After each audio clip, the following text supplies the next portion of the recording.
समय हम गविष्ठी यात्रा पर निकले हुए हैं। गौ माता के प्राण और उनकी प्रतिष्ठा की रक्षा हमारी इस यात्रा का उद्देश्य है।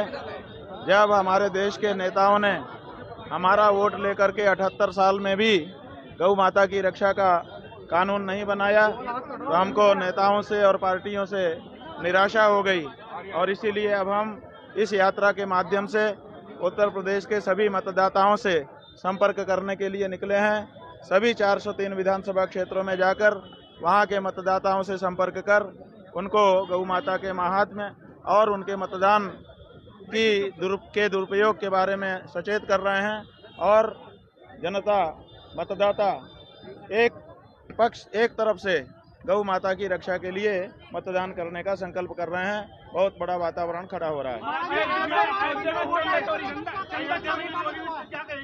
अयोध्या में चोरी कोई नई बात नहीं है। ये तो जब से वहाँ शुरुआत हुई है तब से हो रही है। और आप याद करिए, जब ये घटना प्रकाश में आई थी तो चंपत राय जी जो कि सर्वे सर्वा है वहाँ पर, उन्होंने क्या कहा था? यही तो कहा था कि कोई उल्लेखनीय बात नहीं हुई है। इसका मतलब ये सब उनके लिए रूटीन था। महाराज जी क्या कहेंगे? 27 के चुनाव है यूपी में, कहीं योगी जी को बदलने की तो बात यह है कि जो गौ माता को माता भी नहीं कह सकता वो हमारे किस काम का है। हम तो कह रहे हैं कि गौ माता को माता कह करके बुलाइए। पशु नहीं कहा जाता है भारत में गौ माता को, तो वो माता कहने को तैयार नहीं है। कह रहे हैं घोषणा की जरूरत ही नहीं है। तो जब तुम ये मानते हो कि माता को घोषणा करने की जरूरत नहीं है तो हमें तुम्हारी भी जरूरत नहीं है। महाराज जी आपने कार सेवकों पे मुलायम सिंह द्वारा गोली चलाने का आपने कई बार बात कही है, आरोप लगाया है, और आज जो है समाजवादी पार्टी आपके पक्ष में चल रही है। नहीं, समाजवादी पार्टी हमारे पक्ष में नहीं चल रही है। समाजवादी पार्टी में रहने वाले गौभक्त हिंदू, हमने हर पार्टी के हिंदुओं को आह्वान किया है कि किसी भी पार्टी का हो, आप अगर गौ माता के प्रति भावना रखते हैं तो इस यात्रा में आइए। तो आप बताइए कि कोई अगर आ रहा है तो अपनी गौभक्ति के कारण आ रहा है, उसके पार्टी का क्या लेना देना है। महाराज जी आपको लगता है कि योगी आदित्यनाथ को नई पार्टी बना के नई सिरे से यूपी? बात यह है कि योगी आदित्यनाथ क्या करें क्या ना करें, हमको तो बड़ा आश्चर्य है कि एक व्यक्ति जो अपने आप को हिंदू कहता है, एक व्यक्ति जो अपने आप को योगी सती कहता है, एक व्यक्ति जो गोरक्ष पीठ का अपने आप को महंत बताता है, जब गौ माता को माता के रूप में घोषित करने की बात आती है, एक नाथ शिंदे जो काम कर सकता है वो आदित्यनाथ योगी क्यों नहीं कर सकता? बताओ महाराज जी, ऐसी क्या मजबूरी है योगी आदित्यनाथ के सामने कि गाय को माता कहने में उनकी जीभ लड़खड़ा रही है। महाराज जी, शामली के कैराना में एक वलीमा में दावत में गाय परोसी गई, क्या कहेंगे? किस बात यह है कि शामली का जो कैराना है वो किसके प्रदेश में आता है? वो तो आदित्यनाथ के प्रदेश में आता है ना। तो आदित्यनाथ के प्रदेश में आदित्यनाथ के बुलडोजर लेकर के 9 साल राज करने के बाद भी गौ हत्या क्यों हो जा रही है? इसका जवाब दो।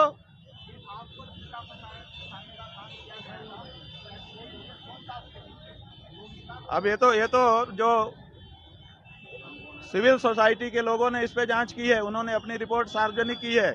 उन्होंने बताया है कि इसके पीछे उत्तर प्रदेश की सरकार थी। महाराज जी धर्मांतरण के मामले लगातार बढ़ रहे हैं। आयुष मलिक का धर्मांतरण हुआ, उसके बाद अरे भाई, वही तो हम कह रहे हैं कि ये सब मामले बढ़ रहे हैं। जब हिंदू सरकार यहाँ पे पहले से बैठी है और बड़ी सशक्त सरकार है और बुलडोजर उसके पास है, उसके बाद ये सब मामले हो कैसे जा रहे हैं, ये सवाल है। इसका मतलब है कि सरकार जो है वो शासन नहीं कर पा रही है, लोगों में डर पैदा नहीं कर पा रही है। हाँ जी, 27 में हम गौ माता की सरकार देखना चाहते हैं। महाराज जी मुजफ्फरनगर में भी कुछ दिन बाद कांवड़ यात्रा शुरू हो जाएगी। नेम प्लेट का मुद्दा रहता है, काफी पैसा छुपा कर लोग। ये सब राजनीति है, इसका धर्म से कोई लेना देना नहीं है। महाराज जी, मुजफ्फरनगर का नाम बदलने की मांग हो रही है, यहाँ पे लक्ष्मी नगर रखने की मांग है, क्या कहेंगे? कर दीजिए, अगर यहाँ के ज्यादातर लोग चाहते हैं तो कर दीजिए। ये नाम क्यों रखे गए थे आपको पता है? ये नाम मुसलमानों ने नहीं रखे हैं, ये नाम हिंदुओं ने रखे हैं। एक समय मुसलमानों का आतंक होता था, ये डर लगता था कि कई मुसलमान आक्रमण न कर दे, इसलिए भले हिंदुओं का गांव होता था वो नाम मुसलमानी कर दिया जाता था। वो एक परिस्थिति थी, उस परिस्थिति में नाम ये रखा गया। आज अगर परिस्थिति बदल गई है और यहाँ के बहुसंख्यक लोगों को लगता है कि हमारा नाम अब दूसरा हो जाना चाहिए, बदल दीजिए, क्या दिक्कत है? इसमें राजनीति क्यों करना है? आपकी इस यात्रा को समाजवादी पार्टी ने कैप्चर कर लिया, काफिले में उनकी गाड़ियां दिखाई। हमारी बात यह है कि हमारी यात्रा को कोई कैप्चर नहीं कर सकता। हम जो है किसी के प्रभाव में नहीं आते हैं। हम सनातन धर्म की बात कर रहे हैं। जो हमारे पास आएगा उस पर हमारा प्रभाव पड़ेगा, आपका प्रभाव हमारे ऊपर नहीं पड़ सकता। यात्रा कब तक ये यात्रा 22 तारीख तक चलेगी। 23 तारीख को हम प्रतीक्षा करेंगे। 24 तारीख तक अगर गौ माता को राज्य माता नहीं घोषित किया गया तो हम अगला कार्यक्रम 24 तारीख को 24 जुलाई को 12 बजे दिन में मान्यवर कांशीराम मैदान में खड़े होकर अगला कार्यक्रम घोषित करेंगे और उसको चालू कर देंगे। अभी तक 250 विधानसभा क्षेत्रों में जाकर के तब हम मुजफ्फरनगर विधानसभा में आए हैं। बहुत भारी समर्थन हो रहा है और सब लोग दृढ़ता के साथ संकल्प कर रहे हैं। अगला चुनाव बिजली, पानी, सड़क, जात बिरादरी और धर्म संप्रदाय पर नहीं होगा। अगला चुनाव गौ माता की रक्षा के मुद्दे पर होगा। गौ हत्यारों और गौ रक्षकों के बीच में ये युद्ध होगा। साहब, मुसलमान हो चाहे हिंदू हो चाहे ईसाई हो, साहब कह रहे हैं कि गाय को राष्ट्रमाता घोषित करिए।